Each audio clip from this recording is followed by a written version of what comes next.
El sistema de votación automatizado de Venezuela en realidad ha funcionado bien. Y ha funcionado tan bien que de parte del gobierno no quedó otra opción que arrebatar la elección y guardarse los datos, que además todo esto lo tiene el Consejo Nacional Electoral y estas copias de los originales que tienen los testigos de todos los partidos. ¿Cómo se puede sostener un gobierno contra la voluntad mayoritaria de un pueblo? Yo no lo veo viable. Bueno, hay gente que no lo ve viable, pero los estudios muestran que los autoritarismos se pueden sostener y se pueden sostener por varias razones, pero especialmente por el uso de la fuerza, que es lo que está pasando en Venezuela. ¿Se van a quedar los venezolanos incomunicados? ¿Se van a quedar sin redes sociales? No sabemos lo que va a pasar, pero sabemos lo que pasó. En los últimos tiempos hubo una censura férrea que no importa que el gobierno intente cerrar el canal por el cual se va a distribuir información, lo importante es que la gente siga produciendo la información. ¿Tú crees que es posible, como dice Brasil, Colombia y México, que se haga una auditoría con un árbitro imparcial internacional y que ese árbitro va a decir, bueno, el que ganó fue fulano de tal y se respetan esos resultados? ¿Cómo ves eso?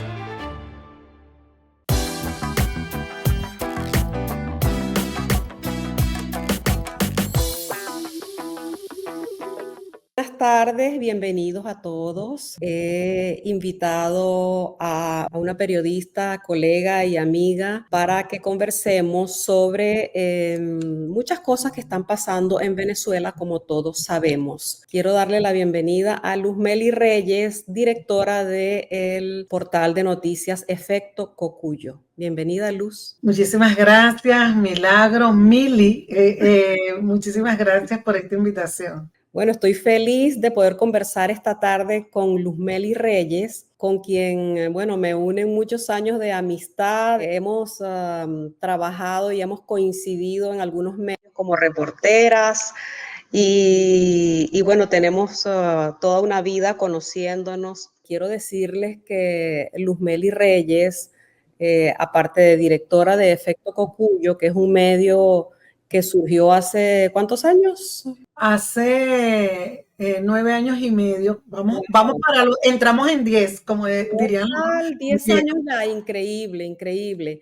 Luzmely Reyes es una periodista muy respetada en Venezuela por tirios y troyanos. Para mí tú eres una de las periodistas con mayor credibilidad sobre los temas de Venezuela, porque siempre has mantenido, Luzmely, esa templanza y esa ecuanimidad a la hora de informar y siempre te has mantenido alejada de las estridencias y eso me gusta mucho de ti como periodista. Aparte que te tengo cariño como amiga de tantos años. No, bueno, muchísimas gracias por esta presentación y saludos a toda tu audiencia y sé de otras personas que seguramente se van a sumar a ver esta conversación.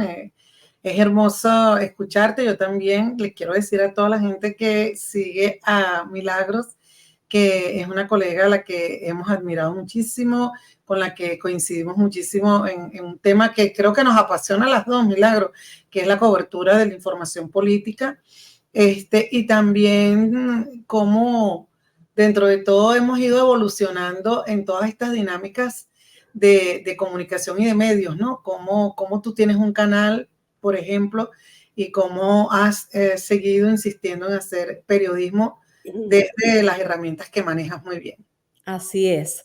¿Cómo ha cambiado el ejercicio del periodismo en Venezuela y en el mundo desde que nosotras éramos reporteras en el diario El Nacional en los años 90, por ejemplo, ¿no? Todo ha cambiado. Pero entremos en materia y entremos en aguas profundas, es decir, Venezuela. El 28 de julio se celebraron las elecciones, como todos sabemos, y yo entiendo que a partir de esa fecha del 28 de julio hay un parteaguas en esta historia reciente de nuestro país, porque los acontecimientos que se han generado pues han ido evolucionando de una manera rápida y que está la comunidad internacional con los ojos puestos en Venezuela. El 28 de julio la gente acudió masiva y cívicamente a ejercer su derecho al voto. Hay unos resultados publicados por la plataforma unitaria que dan un ganador a Edmundo González Urrutia con 70% de los votos.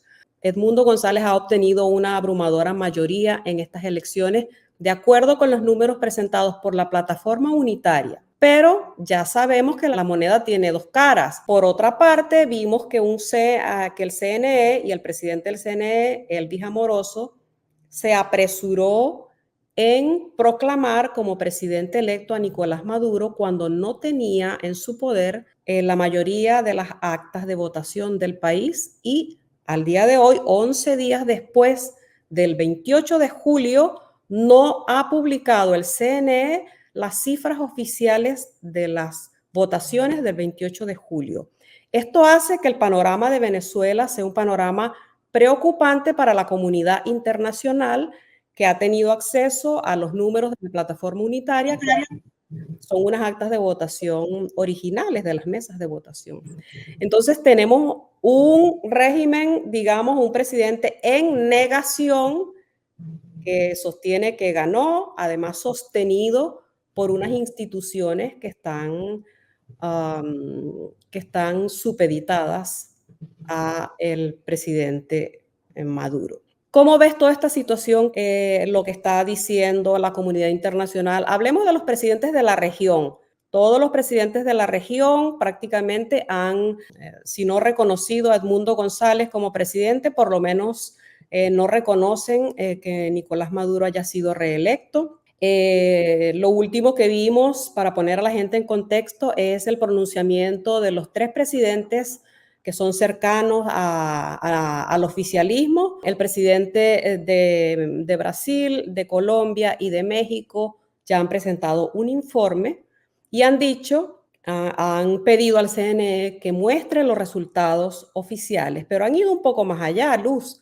Han dicho, es necesaria una auditoría y una verificación internacional con un árbitro imparcial para dirimir este conflicto. ¿Cómo ves todo esto, Luz? Bueno, empecemos porque vamos a describir la situación, ¿no? Como lo has dicho, es un parteaguas lo que pasó el 28 y creo que esto es importante que lo comprendamos todos dentro y fuera. Lo que pasó el 28 de julio fue un ejercicio de la soberanía popular, como lo establece el artículo 5 de la Constitución, que es que el pueblo la ejerce indirectamente a través del voto, pero que además todos los poderes deben responder justamente a esa soberanía popular. Yo, sin ser experta en temas de constituyentes o de poderes originarios, pues creo que esto fue un evento originario que va a terminar seguramente definiendo muchas otras cosas en este futuro tan confuso y de tanta incertidumbre que tenemos. Entonces, recordemos que el domingo 28 de julio los venezolanos protagonizaron una gesta histórica, ciudadana, y desde mi perspectiva también protagonizaron un ejercicio de ciudadanía, de resistencia y de desobediencia civil no violenta, porque utilizaron la herramienta del voto para manifestar su deseo de cambio. Así que agarremos eso, todos los que son venezolanos y los que no son también, porque esto está marcando a la región y va a seguir marcando a la región.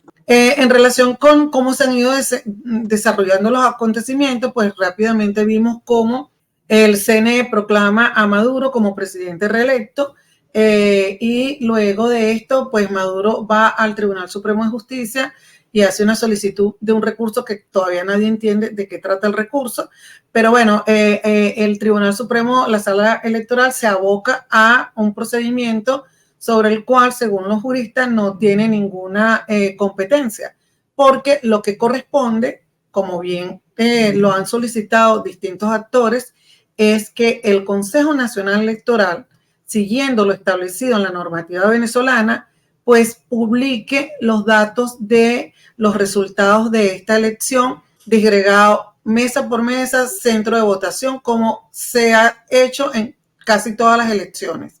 Y digo en casi todas las elecciones porque solamente hay 2 elecciones en las que esto no se hizo y pues esto deja abierta el hecho de que no se haya publicado este resultado, ha hecho que cale mucho la percepción de fraude. O sea, que nosotros como periodistas partimos de una hipótesis, o sea, hay 2 cosas. La hipótesis del fraude, ¿en qué se sostiene?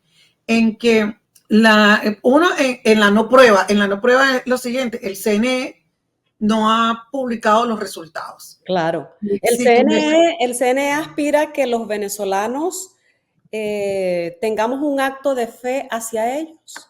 Exacto. Entonces no ha publicado. La política no funciona por actos de fe. Exactamente. Y la segunda, digamos, el segundo elemento que abona a esta hipótesis y la percepción que además ya es casi generalizada, son las actas que publicó la plataforma unitaria con datos abiertos que han sido examinados por muchísima gente, entre ellos medios de comunicación que saben cómo revisar este tipo de datos. Sí. Y esas actas... Y por el Centro Carter, bueno, ahorita podemos hablar del Centro Carter. Sí, exacto. Lo que pasa es que como tú sabes que el sistema electoral venezolano puede generar confusión porque el sistema de votación es electrónico, pero el sistema en sí mismo deja trazas. Yo le llamo a esto las trazas de la verdad. Nosotros veníamos en el 97, por ejemplo, de tener votos en el papel, en un tarjetón, y en aquellos años era muy conocido aquel lema de acta mata voto. Sí. Era porque, bueno, se había visto que en los intentos de fraude había incoherencias entre la votación que se encontraba físicamente en la caja de votación y lo que reflejaba un acta. Entonces, eso llevó a que se acordara en el 96, 97, la automatización progresiva del sistema de votación. Y esto fue así mismo, fue progresivo. Sin embargo, como venimos de un sistema en el que se votaba en papel, lo que se acordó es que se iban dejando esas trazas de papel.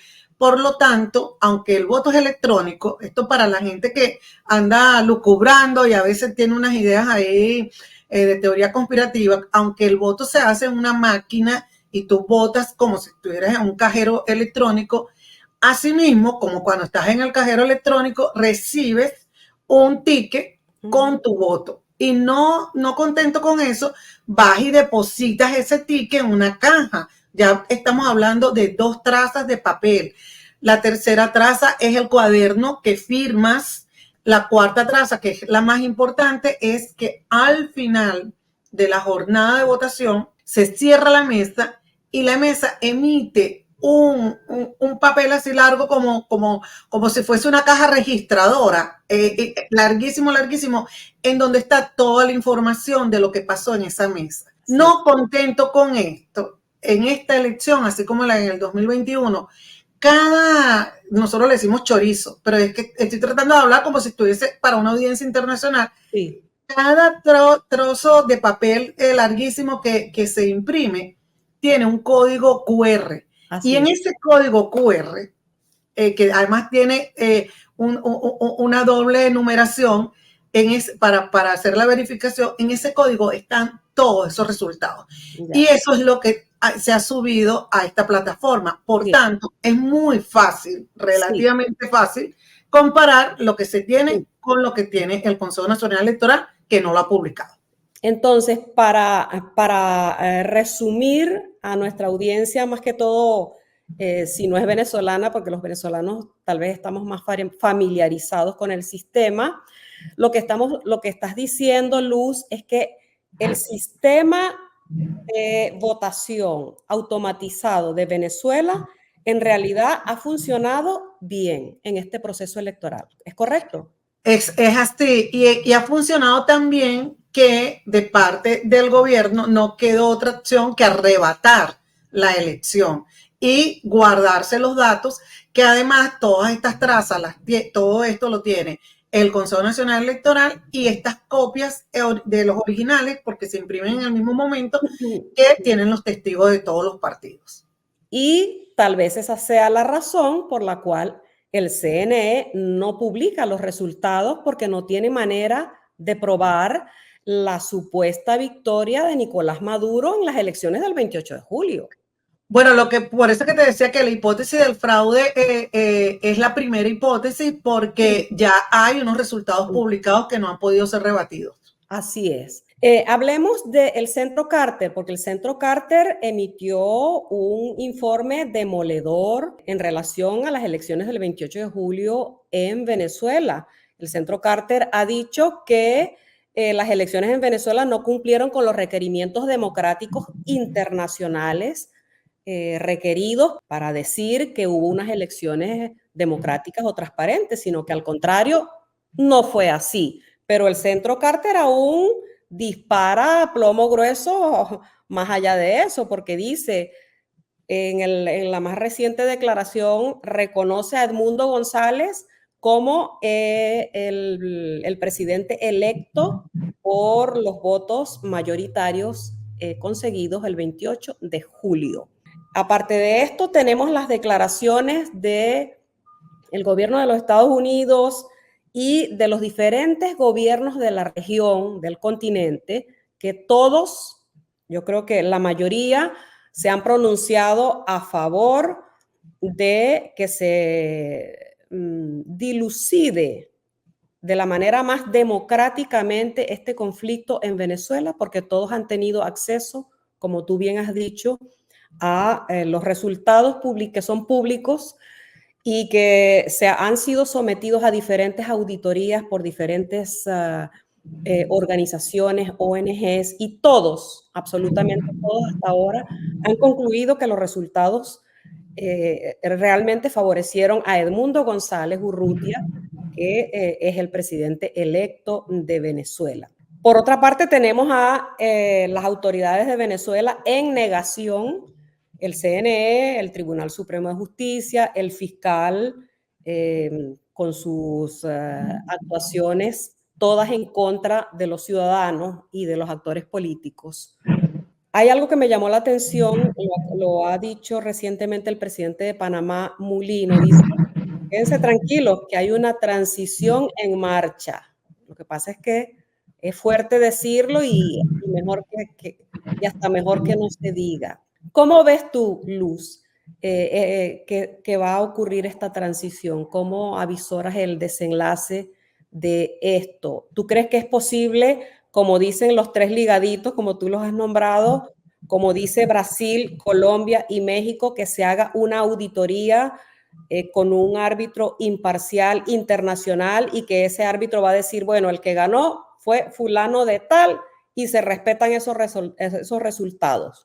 Bueno, yo creo que hay que separar dos cosas. Una es lo técnico, y lo técnico es lo que hemos descrito, y por qué todos los países, todos los que no han reconocido a Maduro, exigen, piden, solicitan, exhortan a que sean publicados estos resultados. Primero que nada, es una deuda que tiene el Consejo Nacional Electoral con todos los venezolanos, no nada más con los que votaron por uno u otro, con todos, porque es deber del Consejo Nacional hacerlo. En segundo lugar, en términos técnicos, lo que se ha revisado son los resultados que ha subido la plataforma unitaria. Tú pudieras decir, bueno, pero ¿por qué voy a creer en esto? Porque puedes decir también porque todo eso está codificado y el gobierno, tanto el partido de gobierno como el Consejo Nacional Electoral tiene esos datos. Si no los tuviera, ya los hubiese refutado de la manera como se refutaron en el 2013. Entonces, tú sigues abonándose a ello. En tercer lugar, el Centro Carter emitió una declaración ambigua, diríamos, porque entrevisté a la jefa de misión que estuvo en Venezuela y ayer emite una declaración ambigua y dice algo así como que han examinado los datos y estos datos dan como que Edmundo González obtuvo 60% de los votos. Esos son los datos que están disponibles, no los datos del Consejo Nacional Electoral. Por tanto, algunos países, por supuesto, no se atreven a decir que declaran al mundo como el ganador, sino que exigen que los datos, toda la información esté publicada. Y en este sentido creo que es muy interesante la posición que desde un principio asumió el presidente de Chile. El presidente de Chile, Gabriel Boric, dijo desde un primer momento, en la medianoche, cuando se dieron a conocer los resultados del Consejo Nacional Electoral, que era muy difícil, que el gobierno tenía que entender, al gobierno de Venezuela, que era muy difícil que los demás pudieran asumir que esto era verdad. Y les voy a decir por qué les costaba tanto asumir que fuese verdad. Porque durante todo el domingo se hicieron pruebas en Venezuela con exit polls y además con conteo rápido que iban mostrando cómo la tendencia que se había visto en las encuestas habían reflejado que había una brecha de hasta 30 puntos porcentuales entre González Urrutia y Nicolás Maduro, cómo eso que estaba en las encuestas se iba reflejando en la votación. Por tanto, cuando das un resultado que no refleja absolutamente nada de esto, empiezas a dudar. Y posteriormente, porque se publican estas actas por parte de la plataforma unitaria. Ahora, ¿dónde estamos? Que es el temor que tiene mucha gente.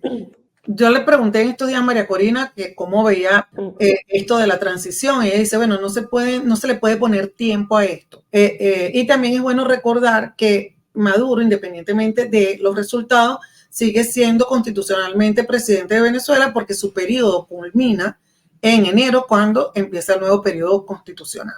Correcto. Entonces, ¿qué estoy viendo? Si me pongo un poco poética, puedo decir que de verdad estamos en un proceso de parto de la libertad, de parto de la democracia. Es un proceso muy, muy complejo en este momento.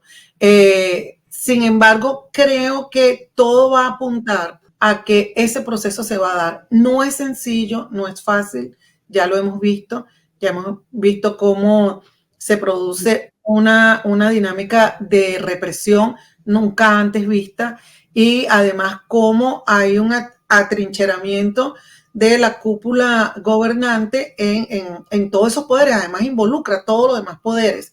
Y a diferencia del 2019, cuando Luis Ortega, que era fiscal, declaró que se había roto el hilo constitucional, pues aquí no hay en ninguno de los poderes ninguna cabeza de ningún poder que se atreva a contrariar el dictamen de Nicolás Maduro. Sí, entonces, los poderes, hay que decir que en Venezuela los poderes públicos están todos monolíticamente respaldando a Nicolás Maduro en esta situación de negación en la que están todos los poderes. Yo no creo que sea una situación de negación ya, yo creo que es una decisión que tomaron, Milagro. Okay. O sea, ellos tomaron la decisión de que no iban a prestar atención a el ejercicio de soberanía popular que se llevó a cabo el 28 de julio. ¿Y cómo se puede sostener un gobierno contra la voluntad mayoritaria de un pueblo? ¿Eso es posible? Yo no lo veo viable. Bueno, hay gente que no lo ve viable, pero los estudios muestran que los autoritarismos se pueden sostener. El caso de Nicaragua, fíjate que está ahí, se ha sostenido y se pueden sostener por varias razones, pero especialmente por el uso de la fuerza, que es lo que está pasando en Venezuela. Y además, en el caso venezolano, cuando se hablaba mucho de que si el costo de salida de Maduro era muy alto, yo era la que decía que el costo de permanencia iba a ser más alto. ¿Por qué? Porque este costo implica violación de derechos humanos, el no reconocimiento de la comunidad internacional, porque tenemos que preguntarnos por qué Maduro permitió unas elecciones. Pues porque necesitaba un reconocimiento y firmó un acuerdo, un memorando con Estados Unidos directamente en la negociación bilateral que tenía, que se llama el memorando de Doha. Y allí se plasmó, hubo como una hoja de ruta de cómo Estados Unidos y Venezuela podían normalizar las relaciones diplomáticas mientras se iba cumpliendo todos estos pasos. Ese documento, por cierto, que yo invito a que lo busquen y lo lean, ese documento establece 3 fases. La primera fase, todo lo que tuvo que ver con la flexibilización de sanciones, que fue una vez hecho público este acuerdo y firmado los acuerdos de Barbados, y luego pues la fijación de la fecha para la celebración de las elecciones presidenciales, y entonces así también Estados Unidos empezó a dar ciertas licencias no generales, sino licencias para la operación de algunas empresas internacionales en Venezuela, incluso con el tema de la facilitación para las operaciones de Chevron. Eso se cumplió una primera parte. Lo que no se cumplió es a partir de la segunda fase y mucho menos la tercera fase. La tercera fase de esto dice algo así: Una vez juramentado el presidente electo debidamente, pues se procederá a la reanudación y normalización de las relaciones diplomáticas y añaden algunas otras cosas. A mí me llamó mucho la atención que justamente esa parte decía debidamente electo, porque en lenguaje diplomático, yo se lo he preguntado a muchos diplomáticos, pues esos adverbios de modo no existen, eso existe entre nosotros los periodistas, los que escribimos, pero en lenguaje diplomático eso no existe y si está allí es por algo. Y lo que se ha demostrado hasta este momento es que Maduro no puede demostrar que ha sido debidamente electo. Así es, no puede demostrarlo. Pero en esa decisión que han tomado, como tú dices, de nosotros vamos a imponer nuestra verdad. ¿Qué necesitan ellos para mantenerse en el poder contra la voluntad mayoritaria de los venezolanos? Por una parte, aislarse de la comunidad internacional, que cuáles son los aliados ahora de Maduro, los únicos que han favorecido a Maduro, que han dicho que le han brindado su apoyo públicamente son Honduras, Bolivia y Cuba, que yo sepa. Y Nicaragua. Y Nicaragua, obvio. Entonces, claro, que todos son regímenes autoritarios de larga data, como sabemos, donde no hay ningún atisbo democrático. Y por otro lado, necesita controlar a la sociedad, por eso Maduro quiere controlar, quitar, bloquear WhatsApp. Anoche bloqueó la red social Twitter, ahora llamada X, y quiere controlar todas las redes por las cuales fluye la información, porque él sabe que por esos son los canales de comunicación que quedan después de la férrea censura que hay en Venezuela, donde la radio, la prensa y la televisión están prácticamente amordazados. Esta es la situación. ¿Cuál es la valoración que tú haces de lo que está pasando en Venezuela con el control de las redes? ¿Se van a quedar los venezolanos incomunicados? ¿Se van a quedar sin redes sociales? ¿Cómo se puede seguir la lucha de la resistencia cuando se van limitando las redes sociales de comunicación que quedan? Mira, voy a usar una frase que me encantó de un historiador venezolano que se llama Pedro Benítez.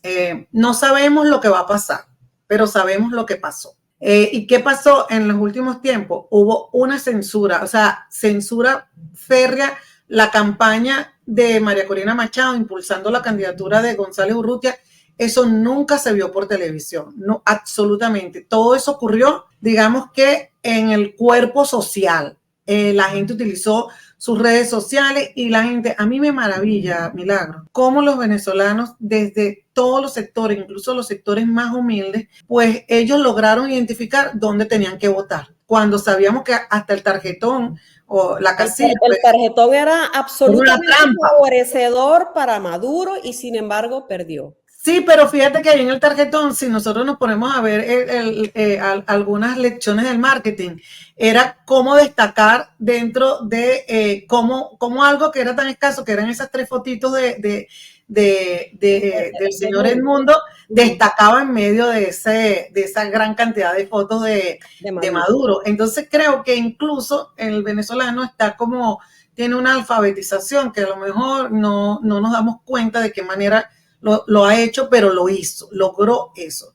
Y sobre el tema de la comunicación, pues yo lo que creo es que, tú sabes qué imagen me vino a mí, que yo sé que puede ser dura, pero que me vino como una imagen alentadora. Yo soy muy fanática de ver películas y leer ciencia ficción desde que era niña, era uno de mis géneros preferidos. No sé si llegaron a ver Soy Leyenda, en donde, bueno, pasa todo esto, un apocalipsis zombie, todo esto, y hay un científico, y ese científico todos los días emite un mensaje por radio. Todos los días. Él no sabía quién lo estaba escuchando, pero él estaba seguro de que alguien lo iba a escuchar. Y sí, efectivamente alguien lo escuchó. Esa película y es hermosa, el mensaje es muy poderoso. Exacto, y alguien lo escuchó. Entonces, ¿qué es lo que quiero significar con esto? Que no importa que el gobierno intente cerrar el canal por el cual se va a distribuir información, lo importante es que la gente siga produciendo la información, porque la información, como la economía, como el agua, va a encontrar su vía. O sea, así como cuando llueve y el río y pasa todo lo que pasa con la lluvia y se abren nuevos, no se abren nuevos canales, los canales que creíamos que estaban cerrados se llenan de agua, pues así pasa, es mi hipótesis, ¿no? De lo que pasa con la información. Y por eso es tan importante que todas las personas que están en Venezuela y fuera de Venezuela produzcan buena información. Y ahí yo soy bastante rigurosa, Milagro, porque al estar obstruidos los canales, pues no se puede permitir propiciar desinformación. Entonces hay que convertirse en unas personas expertas en compartir excelente y buena información. Sí, y en este tiempo precisamente circulan muchísimos rumores e información inexacta que debemos atajarla y no hacernos eco de ese tipo de informaciones, como tú dices. Hablemos de la criminalización del ejercicio del periodismo. Entiendo que hay 4 periodistas detenidos. ¿Cómo ves esto? ¿Esto va a seis ser periodistas. ¿Ah? Sí, 6 periodistas detenidos y 4 imputados por delitos de terrorismo. Dios mío. Me da la impresión de que esto es, digamos, como el principio si no se logra frenar. La manera de frenarlo es que todas estas historias, todo lo que está pasando está siendo documentado por organizaciones de defensa de derechos humanos y subido sus casos a organizaciones internacionales de alto impacto mundial, incluyendo la Organización de Naciones Unidas. Esos espacios a veces son lentos en responder, pero cuando responden son categóricos. Entonces creo que eso va a estar... nos tienes puesto y tienes puesto a los periodistas que están en el terreno, especialmente los periodistas que están en las regiones, porque los líderes o dirigentes que están en el poder en algunas de esas regiones, pues se han convertido también en perseguidores de estos periodistas.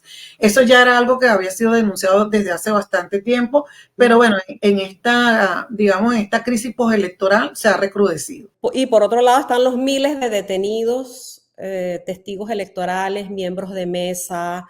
Esto es una persecución dura contra todos los ciudadanos prácticamente, ¿no? Bueno, porque es que el gobierno asumió también una estrategia, asumió la estrategia de la represión para lograr tener contenido el orden público de manera que no se generen estas reuniones masivas que puedan obligar al gobierno a utilizar sus tácticas tradicionales de represión, como lo hemos visto en otros momentos, con gases lacrimógenos y todo este tipo de cosas. Entonces, el gobierno, ¿qué es lo que está haciendo? Utiliza la represión y el miedo para que la gente no salga. Es como en la pandemia, pues la gente queda recluida, pero lo que yo creo que también fue un aprendizaje de la pandemia es que por más que la gente estaba recluida, estaba conectada de alguna manera. Entonces creo que eso está ocurriendo.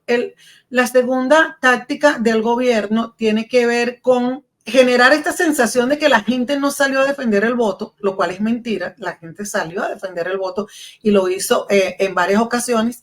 Y también están buscando que haya como algunas dirigencias caigan en un patrón que en algún momento el gobierno sabe que le funciona, que es que se generen hechos de violencia. El gobierno se maneja muy bien en el conflicto.